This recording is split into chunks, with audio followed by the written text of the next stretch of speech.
오늘 아모스 강의 15번째 시간 무너지는 성전이라는 제목으로 말씀 나누겠습니다. 지난주 하나님은 여름 가일 카이츠를 보여주시면서 이스라엘의 끝 케츠를 말씀하셨어요. 자, 이스라엘의 끝 케츠는 어떠한 날이었습니까? 백주 대낮이 캄캄한 흑암으로 바뀌는 날이었잖아요. 이스라엘의 끝 케츠는 어떠했습니까? 기쁘고 즐거운 잔칫날이 아니라 슬픔과 애통만이 가득한 공고한 날이었죠. 이스라엘의 끝 케츠는 어떠한 날이었냐고요? 절망과 낙심만이 가득 찬 죽음의 날이었죠. 정말 끝이었어요. 끝. 이렇게 된 이유가 무엇이었습니까? 하나님을 예배하는 월삭과 안식일을 이들은 무시해 버렸기 때문이죠. 야, 차라리 예배드리는 그 시간에 돈 한 푼이라도 더 버는 게 우리들에게 유익한 거 아니야? 이렇게 얘기했잖아요. 그래서 실질적으로 뭐 합니까? 같은 값이면 부피 줄이고 무게 무겁게 해서 우리 부당 이익 거두면 떼부자 될 거야. 힘 있고 돈 있는 자들은요, 힘 없고 돈 없는 자들을 우리 착취하자. 알곡을 파는 게 아니라 찌꺼기를 팔아서 더 많은 이익들을 우리가 거두자. 이런 부정부패가 말도 안 되는 그런 부패가 만연해 있었다라는 것을 우리는 보았죠.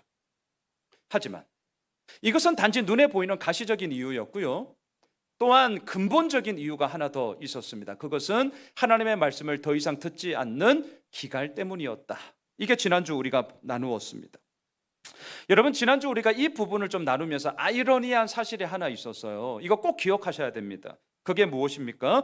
북이스라엘 백성들이 하나님의 말씀을 듣지 않았던 것은 먹고 살기가 바빠서, 먹을 양식이 없고 마실 물이 없어서, 배고파서 이런 게 아니라 반대였다는 거예요. 반대였다는 거. 먹을 양식이 있었습니다. 마실 물이 있었어요. 잘 먹고 잘 살았어요. 여로보암 2세 아주 북이스라엘 역사 가운데 최전성기를 누리던 때였습니다. 잘 먹고 잘 살고 부족함이 없으니까 이들이 뭐라고 얘기하느냐? 이제 하나님 필요 없다라는 겁니다.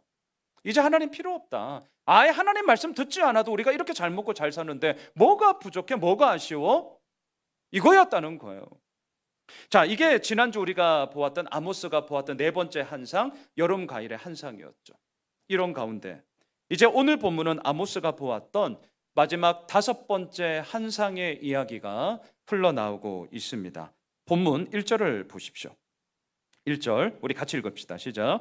내가 보니 주께서 제단 곁에 서서 이르시되 기둥머리를 쳐서 문지방이 움직이게 하며 그것으로 부서져서 무리의 머리에 떨어지게 하라. 내가 그 남은 자를 칼로 죽이리니 그 중에서 한 사람도 도망하지 못하며 그 중에서 한 사람도 피하지 못하리라. 처음을 잘 보세요. 내가 보니 이렇게 시작하죠. 내가 보니. 자, 여러분, 아모스가 그동안 언급했던 한상을 쫙 보시면 오늘 9장 1절에 내가 보니와는 사뭇 달라요. 자막을 보십시오.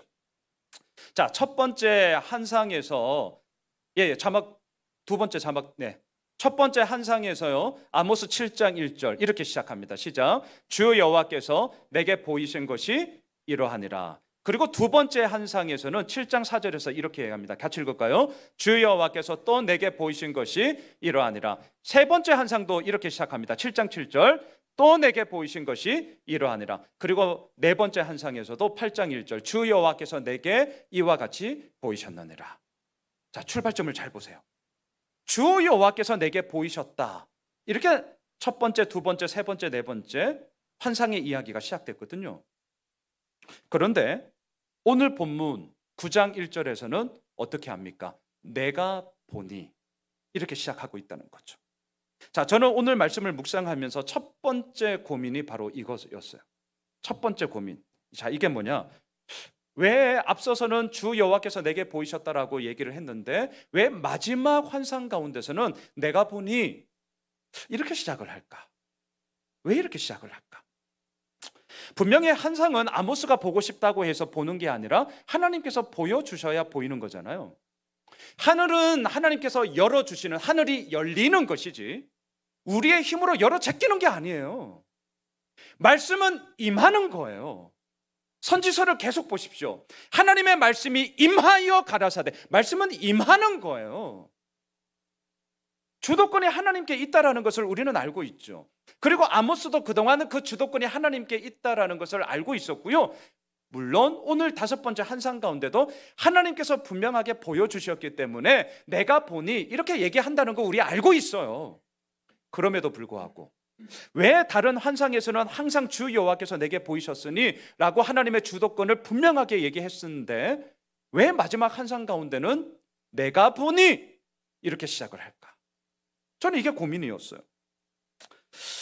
고민을 하다가 저는 이렇게 한번 정리해 보았습니다. 왜 이렇게 했을까? 그것은 하나님께서 보여주시는 환상은 나랑은 전혀 상관없는 저 멀리 있는 북이스라엘 백성들 쟤들만 당하는 그러한 것이 아니라, 그러한 일로만 치부해 버리는 것이 아니라 그 환상을 보고 있는 나에게도, 아모스 본인에게도 책임이 있다는 것을 강조하고자 함이구나. 제가 이것을 알게 되었습니다. 내가 보니, 다시요, 내가 보니 하나님께서 보여주신 게 맞아요. 그럼에도 불구하고 그 환상을 보면서 내가 보니 이렇게 시작하는 것은 그동안의 환상들과 마지막 이 환상 가운데 저것은 다 북이스라엘 사람들에게만 해당하는 거고 나랑은 상관없어, 이러한 자세가 아니라 저러한 하나님의 환상과 하나님의 징계와 하나님의 심판, 그 가운데는 나에게도 책임이 있구나. 내가 보니 이거라는 거죠. 저는 2주 전에 하나님으로부터 듣는 사람 아모스와 현실로부터 듣는 사람 암마샤의 대결을 설교한 적이 있습니다. 그때 제가 이렇게 말씀을 드렸어요. 누가 그러던데요, 이런 표현들, 우리 이런 표현들 쓰지 말자. 자, 누가 그러던데요, 우리가 종종 이런 말을 하는데 이런 말을 할 때에 어떠한 마음일까? 해피해요. 또 하나는 객관성을 보장받고 싶은 우리들의 마음이 작동한다니까요. 자, 누가 그러던데요, 이게 왜 해피가 될 수 있냐? 이렇게 말함으로써 지금 내가 하고 있는 말은 내 말이 아니라 정말 누가 그러고 하고 있는 말을 나는 전달하는 것뿐이에요. 고로 나에게는 책임이 없어요 라는 회피성이 그런 발언 가운데 피할 수 있는 여지가 있다니까요. 또 하나, 누가 그러던데요, 이렇게 말함으로써 내가 지금 하고 있는 말은 내 말만이 아니라 다른 사람들도 그렇게 말하고 있으니 이것은 나의 독단적인 생각이 아니라 소위 객관적인 생각으로서 형성되어져 있습니다. 고로 내 말을 지금 들으셔야 됩니다 라는 객관성을 보장받고 싶은 마음 때문에 누가 그러던데요, 이렇게 얘기한다니까요. 그럼 우리는, 제가 이런 표현을 좀 자제하면 좋겠다, 그러면서 제가 이렇게 말씀을 드렸어요. 내가 하고 있는 말이 회피성 발언이 아니라 정말로 객관성을 보장받고 싶은 마음으로 그 이야기를 한다면 누가 그러던데요 라는 이 말보다는 제 생각은 이렇습니다. 나의 이야기를 하셔야 돼요. 나의 이야기를. 누가 그러던데요 이렇게 말하는 것을 통하여서 우리는 쉽게 말하고자 하는 우리의 가벼움이 있을 수 있다니까요. 뭐 아니면 말고, 카더라 통신, 이 밑도 끝도 없어요. 카더라 통신, 누가 그러던데, 뭐 아니면 말고, 당하는 사람은 뭐가 되는 것입니까? 그러한 우리들의 무책임함을 방지하고 나의 생각은 이렇습니다라는 나의 이야기를 통하여서 그 말에 대한 책임, 그 말에 대한 진중함들을 우리가 그리스도인으로서 키워 나아갈 수 있기 때문이다, 이렇게 말씀을 드렸어요. 저는 오늘 본문이 똑같다고 생각을 합니다. 오늘 본문 1절의 시작, 내가 보니예요. 내가 보니. 누가 봤다고 하더라, 이게 아니라니까요. 누가 그랬다고 하던데 이게 아니에요. 내가 보니, 내가 봤다는 거예요. 나의 이야기예요, 나의 이야기. 그리고 더 나아가 내가 본 이 환상은 그저 남의 일이 아니라 나의 일이다. 이 일 가운데는 나의 책임이 있다라는 아모스의 영적 책임, 그리고 공동체의 일원으로서 함께 하고자 하는 그러한 마음들이 내가 보니 이렇게 이루어지고 있다라는 것이죠. 그렇다면 아모스가 내가 보니 이렇게 선언하면서 시작하는 이 마지막 5번째 환상의 내용은 무엇입니까? 다시 한번 9장 1절을 보십시오. 내가 보니 주께서 제단 곁에 서서 이르시되. 제가 이 동사들은 이번 주 우리가 사도행전을 보면서도 곁에 서서 말씀하시는 주님을 우리가 보았잖아요. 오늘 본문도 똑같아요. 어디에 서 계십니까? 제단 곁에 서 계세요. 제단은 뭐 하는 곳입니까? 하나님을 예배하는 곳이죠. 그래서 오늘 본문의 포인트가 무너지는 성전의 이야기를 제가 오늘 하고자 합니다. 제단 곁에 서 계세요. 그런데 서 계시면서 뭘 말씀하시느냐? 너무나 마음 아픈 이야기를 하십니다. 계속 보세요. 기둥머리를 쳐서 문지방이 움직이게 하며 그것으로 부서져서 무리의 머리에 떨어지게 하라. 내가 그 남은 자를 칼로 죽이리니 그 중에서 한 사람도 도망하지 못하며 그 중에서 한 사람도 피하지 못하리라. 제단 곁에 서 계시는 주님의 그 음성을 통하여서 우리가 듣고자 하는 것은 무엇입니까? 저도 앞서 예배를 여는 기도에서 기도했어요. 하나님, 우리의 예배를 기쁘게 받아주십시오. 하나님의 이름이 드높아지는 제단이 되게 하여 주시옵소서. 우리 남방현 집사님도 기도 가운데 주님께서 이루어 나아가시고 예수 그리스도만이 세상의 유일한 답임을 증거하는 공동체로 이 제단을 세워달라고. 그걸 우리가 원하잖아요. 그걸 우리가 소망하잖아요. 그걸 우리가 꿈꾸잖아요. 그런데 그 제단 곁에 서서 말씀하시는 하나님의 이 말씀이 너무나 마음 아픕니다. 한마디로 뭡니까? 다 무너져 버릴 거라는 거죠. 기둥 무너지고 문지방이 흔들리면서 난리가 날 거다. 더군다나 그 성전에 있던 사람들 가운데 단 한 사람도 도망하지 못할 것이고 그 중에서 단 한 사람도 피하지 못할 거야. 왜 이렇게 될까요? 이렇게 된 이유가 무엇입니까? 그게 이제 지난주 말씀과 연결이 되어지셔야 돼요. 지난주 우리가 보았잖아요. 하나님의 말씀을 듣지 못한 기갈 때문이었더라. 더 이상 하나님의 말씀을 듣지 않았기 때문이죠. 여러분, 눈에 보이는 가시적인 성전은 이들에게 있었습니다. 겉으로 보기에 그럴싸했어요. 웅장했어요. 대단했습니다. 사람들의 주목을 받았어요. 여러분, 우리 동네에 있는 이단, 저기 하나님의 교회 베르디움 쪽에 얼마나 좋아요? 얼마나 잘 지었는지. 부러워. 부러우면 지는 건데.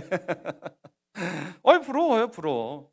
위치도 뭐 딱이에요. 아시죠? 뒤에 그 나라에서 돈 들여서 공원 갖고 있잖아요. 지들 거야. 구조상. 완전 교회 뒷뜰이에요, 교회 뒷뜰. 와, 얼마나 좋아요. 근데 여러분, 실상을 들여다봐야죠. 실상을. 분명히 말씀드리지만 그것은 하나님의 이름을 드높이는 성전이 아니죠. 이름은 하나님의 교회인데 하나님이 없어요. 삼위일체 하나님 예수 그리스도의 복음, 오늘도 우리를 이끌어 가시는 성령 하나님의 역사, 진리의 말씀, 생명의 말씀이 선포되지 않습니다. 뭐가 선포돼요? 이 단, 한자 말씀드렸잖아요. 이 달을 잇자. 단자가 무슨 단자? 끝단자. 이거 진짜 우리들을 생각하셔야 돼요. 처음에는 어때요? 똑같은 성경, 똑같아 보여요. 비스무리해요. 한참 달려갔어. 이제 꼬린하면서 피니시 라인을 끊어야 되는데 딱 보니까 이게 아닌가 비요. 그래, 이게 이단이에요. 끝단자예요. 끝단자. 끝에서 달라요. 그 끝이 뭡니까? 다시 오실 예수 그리스도 재림주에 대한 부분에서 뭘 얘기해요? 죽은 안상홍, 지 마누라 장길자. 막 속이 터져요. 저는 막 미치겠어요. 이런 거 보면. 그런 거에 세상적인 기준으로 잘 나가는 사람들이 머리 조아리고 있다니까요. 뭐죠 이게? 여러분, 저는 오늘 이 본문도 똑같아요. 똑같아. 그럴싸했습니다. 솔로몬의 그 성전 위엄이 있습니다. 웅장합니다. 너무나 화려합니다. 하지만 정작 그곳에서는 하나님의 말씀이 선언되질 않아요. 진리의 말씀, 생명의 말씀이 사라져버렸습니다. 그래서 9장 1절, 주께서 제단 곁에 서 계시는데, 주님이 제단 곁에 서 계시는데, 얘들아 고맙다, 얘들아 축복한다, 얘들아 사랑한다가 아니라 뭐예요? 무너질 거다. 주님의 제단은 주님의 몸입니다. 그 몸을 깨뜨리시는 주님께서 말씀하세요. 무너질 거다. 지금 피눈물 흘리는 하나님을 보셔야 돼요. 피눈물 흘리는 하나님. 자막을 보시죠. 누가복음 19장으로 가봅시다. 같이 읽을까요? 시작. 성전에 들어가사 장사하는 자들을 내쫓으시며 그들에게 이르시되 기록된 바 내 집은 기도하는 집이 되리라 하였거늘 너희는 강도의 소굴을 만들었도다 하시니라. 예수님 당시에도 성전에서 끊어져야 할 악순환은 너무나 안타깝지만 끊어지지 않았습니다. 악순환이 계속되고 있습니다. 예수님은 그러한 성전에 들어가셨습니다. 그리고 장사하는 자들을 다 내쫓으시며 말씀하십니다. 내 집은 기도하는 집이다. 무슨 말이에요? 내 집은 기도하는 집이다. 무슨 말이에요? 기도를 생각하시면 돼요. 기도란 뭡니까? 제가 분명히 정의 드립니다. 나의 뜻을 꺾고 하나님의 뜻이 임하기를 원하는 게 기도예요. 나의 뜻만을 주구장창 주장하는 것은 떼쓰기예요. 떼쓰기. 금식을 해야지 금식 투쟁하시면 안 돼요. 단식 투쟁하시면 안 된다고요. 나의 뜻을 끝까지 관철시키고자 하는 떼쓰기가 아니라 그 가운데 하나님의 뜻이 무엇인지를 알게 해달라고, 그리고 그 뜻이 나에게 임하였을 때 나의 뜻을 온전히 꺾어달라고. 이게 기도잖아요. 그리고 그곳이 성전이에요. 그곳이 예배당이라고요. 하나님의 뜻이 나의 뜻 가운데 임함으로 나의 뜻이 꺾여지기를 원하는 곳이 바로 내 집은 기도하는 집이야. 이게 성전이죠. 그런데 그러한 성전이 뭐가 되었습니까? 강도의 소굴로 바뀌어 버렸습니다. 강도의 소굴은 뭔데요? 강도의 소굴, 그림이 그려지시잖아요. 자신의 탐욕, 자신이 원하는 것이 있다면 남의 것을 빼앗아서라도 나의 욕망을, 나의 탐욕을 채워버리겠다. 남들이 어떻게 되든 말든, 죽든 말든, 심지어는 그놈 거 다 그냥 내가 다 빼앗아서 내 걸로 채우겠다. 이게 강도의 소굴이죠. 기도하는 집과 강도의 소굴이 완전히 반대예요. 성전은 기도하는 집이 되어야 했습니다. 하지만 예수님이 보시기에 그 성전은 강도의 소굴이 되어져 버렸습니다. 이게 어찌 성전이라는 것, 얼마나 처참한 일이에요. 그래서 예수님이 이것을 보면서 가만히 있을 수 없었던 것이죠. 다 내쫓으셨어요. 여러분, 하나님을 말하지만 하나님을 찾을 수 없다면 그것은 더 이상 성전 아닙니다. 하나님의 뜻이 아니라 나의 뜻만을 이루고자 한다면 그것은 더 이상 성전이 아니에요. 자, 예수님은 성전을 강도의 소굴로 만들고 자기의 이익만을 추구하고 있는 이 장사치들을 다 내쫓으셨어요. 그리고 나서, 여기까지는 많은 분들이 알고 계세요. 이 구절 워낙 유명하니까. 그리고 나서 중요한 게 있어요. 자, 내쫓으셨어요. 그리고 나서 뭘 하시냐는 거예요. 여러분, 역사를 잘 보세요. 멀리 갈 곳 없어요. 자, 아프가니스탄 지금 탈레반이 이제 집권한다, 뭐 어쩌저쩌 하죠. 뭐 국제사회 그런 알력들, 이제 중국이랑 이란이 난리 나서요. 미국이 그걸 사용해 먹었는지는 모르겠어요. 여하튼간에, 자, 그 안 속에 있을 때에 이들의 이제 해야 될 일이 뭡니까? 외척을, 여하튼 그네들 입장에서는 외척이 나갔어요. 자기들끼리 있어요. 그 다음에 분명하게 제가 예언하건대, 예언이란 말. 근데 거의 여지를 빠져놓은 거의 이제 안에 네 분이 일어날 거예요. 네 분이. 역사가 이야기예요. 역사가.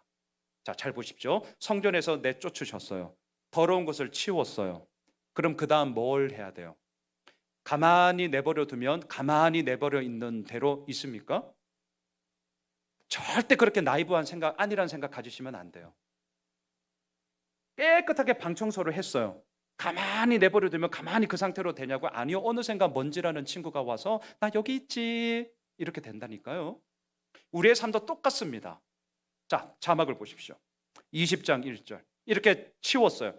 청소했어요. 그리고 예수님이 뭘 하시는지 잘 보세요. 같이 읽습니다. 시작. 하루는 예수께서 성전에서 백성을 가르치시며 복음을 전하실새 대제사장들과 서기관들이 장로들과 함께 가까이 와서, 이게 중요해요.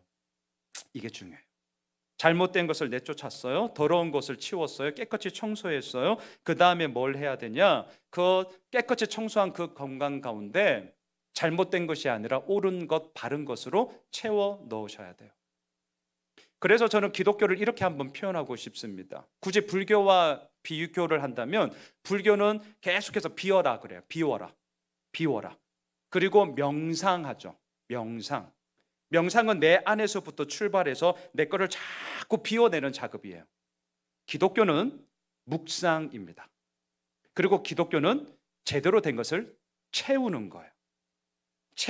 뭘로 채우죠? 주님을 생각하시면 돼요. 성전에서 백성을 가르치세요. 말씀을 가르치세요. 그리고 복음을 전하시면서 그 성전을 채우고 있다는 거죠. 저는 우리 교회가 이 길을 걸어갔으면 좋겠습니다. 정말 날마다 말씀을 가르치고 복음으로 이곳을 채워야만 예수 홈에실 교회 역시 참다운 하나님의 몸으로서 우리는 계속해서 나아가게 되는 것이죠. 저는 어제 최근에 등록했던 장범근 우리 윤정희 집사님 가정, 아내와 함께 신방을 했어요. 이런저런 얘기를 하면서 너무 참 좋은 얘기, 또 이 귀한 가정을 통하여서 아버지께서 또 우리 교회에 함께 하고자 하는 그런 기대감들을 가지게 되었어요. 얘기를 하는 가운데 제가 이렇게 말씀을 드렸습니다. 집사님, 저는 꿈꾸는 게 있다고. 이제 저의 말씀을 통해서 그동안에 가지고 있던 이런 본문들에 대해서 새로운 안경을 좀 알게 되었다고. 이렇게 생각할 수 있구나. 이런 얘기를 하시길래 저도 마찬가지라고. 정말 성경을 나이브하게 틀에 박힌 그것으로 보는 것이 아니라 정말 소위 입체적으로 그 행간의 의미가 뭘까? 왜 이렇게 하셨을까? 왜 이런 얘기를 할까? 이것에 대해서는 나도 몸부림을 치면서 나아가려고 한다고. 그리고 오늘 이 말씀처럼 날마다 백성을 가르치며 말씀을 통하여서 복음을 통하여서 채워지는 그러한 교회를 꿈꾼다고. 우리한 그러한 모습으로 우리 함께 나아가자고. 이런 얘기를 제가 나누었어요. 사랑하는 예수 오메실 가족 여러분, 또한 온라인으로 함께 하고 있는 우리 많은 믿음의 가족 여러분, 우리 말씀으로 채워가는 이 교회의 모습을 끝까지 견지하며 우리 나아갑시다. 이곳 가운데 힘이 있기 때문인 것이죠. 한편 북이스라엘 백성들은 이러한 성전의 성전됨을 잃어버렸어요. 얼마나 황망한 현실입니까? 얼마나 처참한 현실이에요. 제단 곁에 서 계신 하나님이, 주님이 성전이 무너질 거라고 얘기를 하면 어이쿠 어떡해, 그럼 우리 이제 어떻게 해야 되죠? 이렇게 반응을 해야 되는데, 와, 북이스라엘 백성들의 반응이 사뭇 달라요. 뭐라고 하는 줄 아세요? 성전 무너져요? 아이고 참, 그러면 성전 말고도요 우리의 피할 곳 숨을 곳 되게 많은데요, 이렇게 반응을 해요. 오늘 본문 2절 3절을 보십시오. 자, 2절 3절을 보세요. 같이 읽겠습니다. 시작. 그들이 파고 스올로 들어갈지라도 내 손이 거기에서 붙잡아낼 것이요 하늘로 올라갈지라도 내가 거기에서 붙잡아낼 것이며 갈멜산 꼭대기에 숨을지라도 내가 거기에서 찾아낼 것이요 내 눈을 피하여 바다 밑에 숨을지라도 내가 거기에서 뱀을 명령하여 물게 할 것이요. 북이스라엘 백성들은 성전이 무너지면 땅을 파고 스올로 들어가면 되지, 이런 생각을 했어요. 물론 비유적인 표현입니다. 스올, 지옥을 얘기합니다. 음부를 얘기해요. 하지만 오늘 본문에서는 땅 아래 가장 깊은 곳, 이렇게 이해하시면 돼요. 땅 파서 땅굴로 숨으면 되지, 이런 얘기예요. 또 어디로 도망가면 된다 합니까? 하늘로 올라갈지라도 저 높게 내가 올라가면 되지.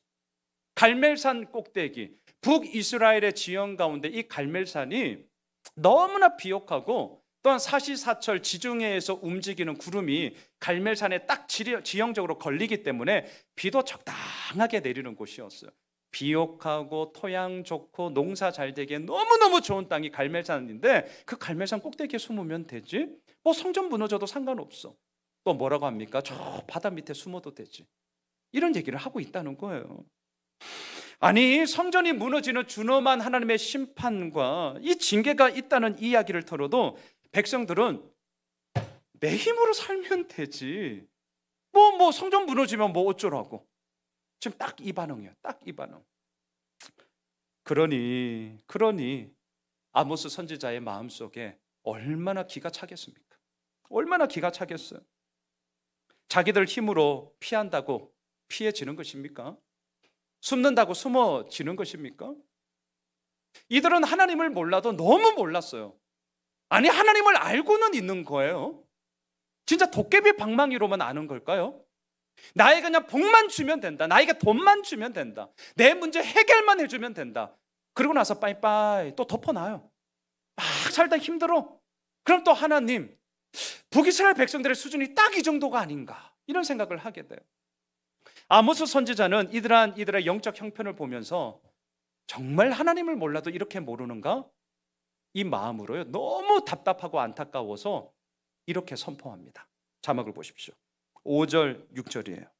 자, 안타까운 마음으로 하나님을 이렇게 선언하고 있어요. 같이 읽읍시다. 시작. 주 만군의 여호와는 땅을 만져 녹게 하사 거기 거주하는 자가 애통하게 하시며 그 온 땅이 강에 넘침같이 솟아오르며 애굽강같이 낮아지게 하시는 이요 그의 궁전을 하늘에 세우시며 그 궁창의 기초를 땅에 두시며 바닷물을 불러 지면에 쏟으시는 이니 그 이름은 여호와시니라. 무슨 말이죠? 너희들 심판을 피해 도망간다고 한들, 위험을 피해 숨어본다고 한들 그거 아무 소용없다. 너희들 하나님이 어떤 분인 줄 아니? 하나님은 땅을 만져 녹게 하시는 분이야. 하나님이 어떤 분인 줄 아니? 온 땅 가운데 강물을 넘치게 하고 바닷물을 넘치게 하시는 분이다. 하나님이 어떤 분인 줄 아니? 창조주 하나님께서 궁전을 하늘에 세우셨고 궁창의 기초, 땅의 이 모든 기초를 세우신 분이야. 창조주 하나님이셔. 그의 이름은 여호와시니라. 북이스라엘 백성들은 아모스가 외치는 그 이름은 여호와시니라. 창조주 하나님, 정의와 공의로 심판하시는 하나님, 선한 길로 인도하시는 하나님, 불의와 잘못된 것을 엄연하게 징계하시는 하나님, 이 하나님을 제대로 알아야 했어요. 하지만 제대로 알지 못하고 자기가 원하는 것만, 듣고 싶은 것만, 보고 싶은 것만, 그렇게 하나님을 왜곡되이 알고 있었던 것이죠. 저는 말씀을 준비하면서 이 부분을 계속 묵상하는데요, 와, 오늘 이 본문과는 완전히 180도 다른 한 사람이 생각이 났어요. 한 사람이 완전히 달라요. 야, 어떻게 똑같은 공간의 이야기인데 달라도 이렇게 다르지? 그 한 사람이 누구냐? 자막을 보십시오. 시편으로 가시죠. 139편 7절로 10절인데 우리 같이 한번 읽읍시다. 시작. 내가 주의 영을 떠나 어디로 가며 주의 앞에서 어디로 피하리까? 내가 하늘에 올라갈지라도 거기 계시며 스올에 내 자리를 펼지라도 거기 계시니이다. 내가 새벽 날개를 치며 바다 끝에 가서 거주할지라도 거기서도 주의 손이 나를 인도하시며 주의 오른손이 나를 붙드시리이다. 다윗의 고백이에요. 어쩌면 이렇게 달라도 이렇게 다를 수 있죠? 북이스라엘 백성들에게 하늘, 스올, 바다 끝, 이곳은 어떤 곳입니까? 하나님을 피해 도망가는 곳. 성전 무너지면 어때? 내 힘으로 얼마든지 살 수 있어. 그래서 자기 힘으로 살아보겠다고 가보고자 하는 곳. 그런데 똑같은 장소예요.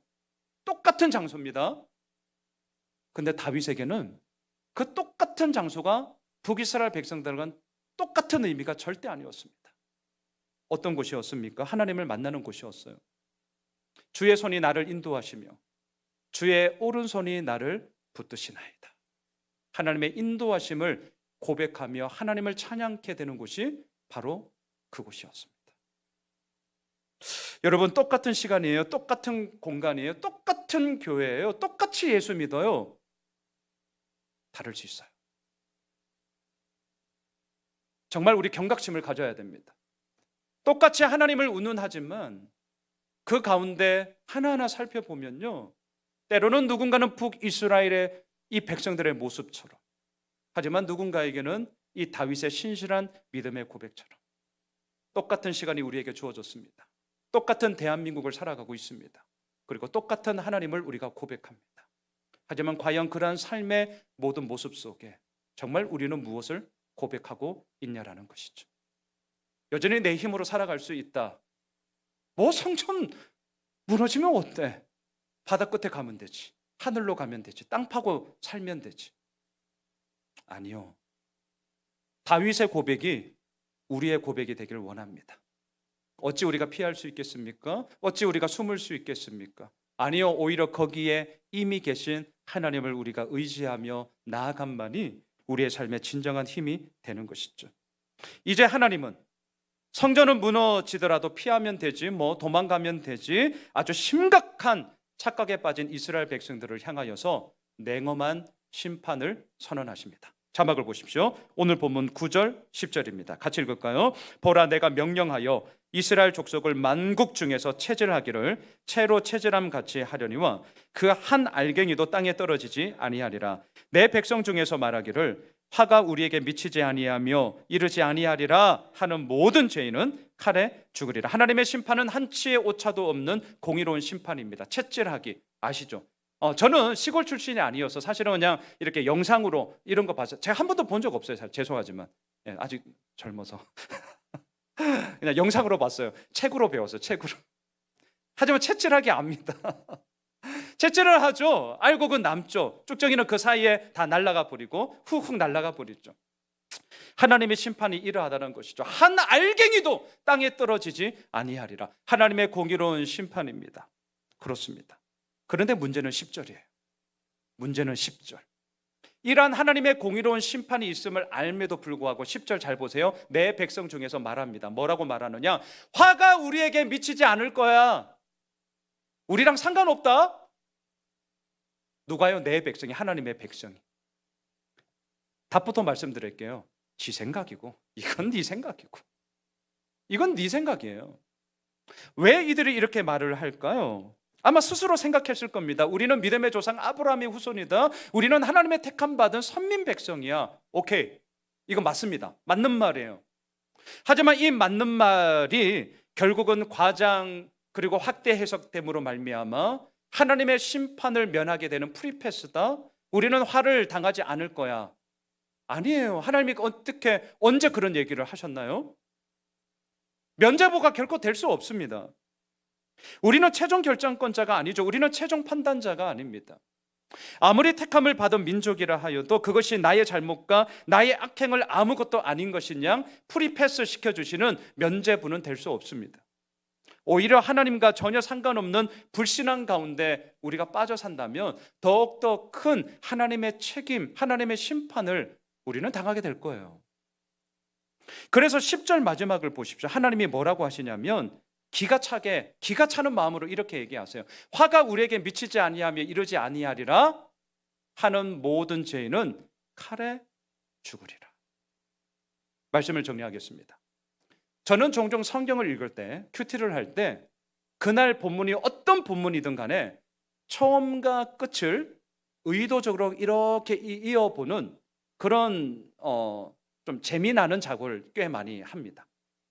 제가 오늘 본문도 처음과 마지막을 이렇게 한번 연결해 보았어요. 자, 1절 시작을 보시면 내가 보니 이렇게 시작했죠. 내가 보니. 그리고 지금 방금 읽었던 10절 마지막을 보세요. 결론이 뭐예요? 모든 죄인은 칼에 죽으리라. 오늘 본문의 메시지가 분명하다는 게 보이시죠? 처음과 끝을 한번 잘 연결해서 성경을 읽을 때 보세요. 멍하게 이래 보지 마시고. 이게 항상은 아니지만 그래도 꽤 괜찮은 성경 읽기의 한 방법입니다. 그날 본문이 뭘 얘기하느냐? 내가 보니 모든 죄인은 칼에 죽으리라. 하나님의 준엄한 무시무시한 심판이 선언되고 있구나. 이걸 우리가 알 수 있죠. 하나님께서 이렇게까지 심판을 하시는 이유가 무엇입니까?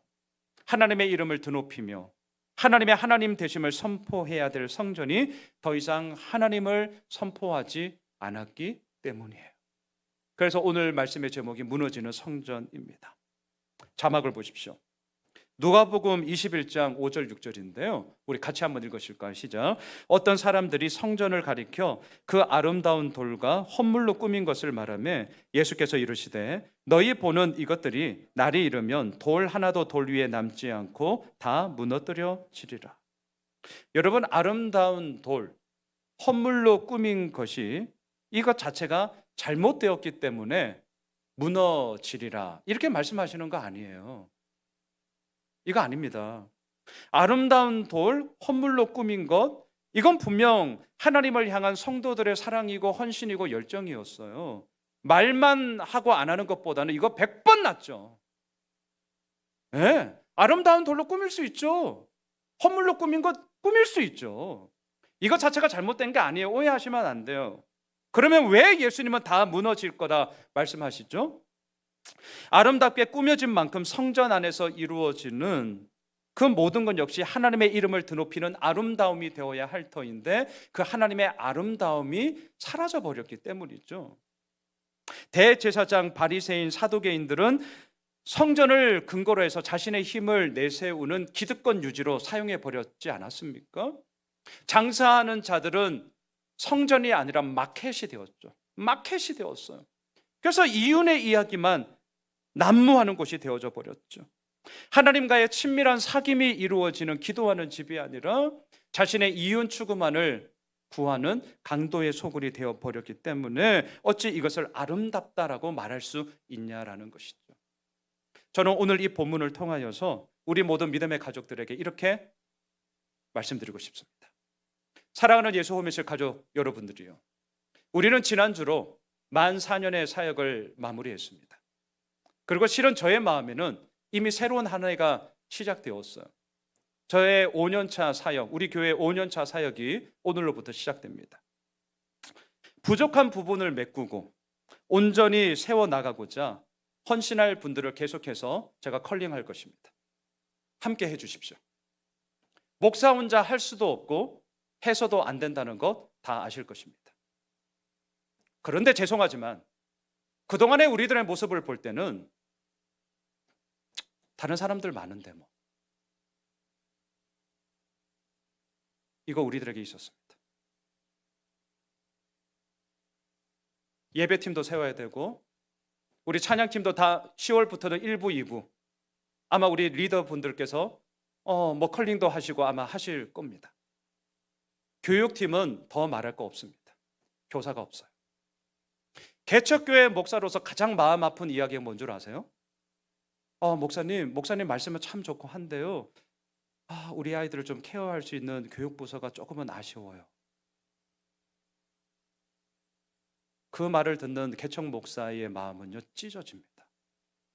누가 안 하고 싶나요? 목사의 마음이 이해되십니까? 유치부, 초등부, 중고등부, 청년부. 누가 다음 세대에 대해서 집중 안 하고 싶나요? 더 좋은 공간, 더 많은 교사들과 함께 안 세우고 싶나요? 그런 얘기를 들으면 제 마음은 찢어져요. 하지만 어떡합니까? 그래, 이게 나의 목회의 현실이다. 그렇기 때문에 새벽마다 기도합니다. 아내랑 함께 예배하면서 기도하면서 정말 빠지지 않고 저희들이 기도하는 게 있어요. 하나님, 사람 좀 보내주세요. 하나님, 사람 좀 보내주세요. 이 교회 무너지고 싶지 않습니다. 하나님의 이름의 영광스러움을 세워나가고 싶습니다. 저는 저의 몫에 대해서 최선을 다하겠습니다. 말씀의 대포 더 갈고 닦아서 저 빵빵 쏘겠습니다. 저와 함께 동력할 수 있는 분들을 도와 세워주십시오. 불러주십시오. 사랑하는 예수홈의실 가족 여러분, 동참해 주십시오. 저는 오늘 이 아모스 말씀을 보면서 무너지는 성전의 이야기였지만 저는 이 무너지는 성전의 이야기를 보면서 다시 한번 우리 교회는 세워져 가는 성전의 모습으로 주님 앞에 나아가고 싶다. 저의 마음이 막 꿈틀꿈틀거렸습니다. 바라기는 성전의 아름다운 돌, 헌물로 꾸민 것, 가시적으로 보이는 것만을 얘기하는 것이 아니라 우리 모두가 주의 몸된 교회를 함께 세워나가며 세워져 나아가는 성전으로서 우리 모두가 주님의 기쁨이 되었으면 좋겠습니다. 그리고 동참해 주십시오. 그리고 교회의 모든 일들 가운데 함께해 주십시오. 우리들의 연약한 부분들이 있다면 깨십시다. 누가 해주겠지. 그 누가가 누구예요? 바로 우리입니다. 바로 나예요. 우리 모두 이러한 마음을 가지고 무너지는 성전이 아니라 세워가는 성전으로서 하나님의 기쁨이 되는 우리 예수 홈의실 교회가 되기를 주님의 이름으로 축원합니다.